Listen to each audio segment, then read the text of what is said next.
देवराजसेव्यमानपावनाङ्घ्रिपङ्कजं व्यालयज्ञसूत्रमिन्दुशेखरं कृपाकरं नारदादियोगिवृन्दवन्दितं दिगम्बरं काशिकापुराधिनाथकालभैरवं भजे।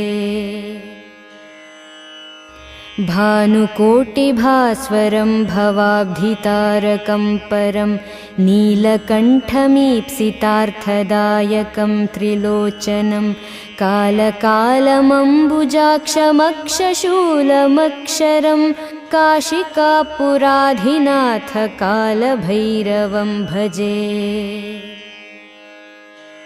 शूलटङ्कपाशदण्डपाणिमादिकारणं श्यामकायमादिदेवमक्षरं निरामयं भीमविक्रमं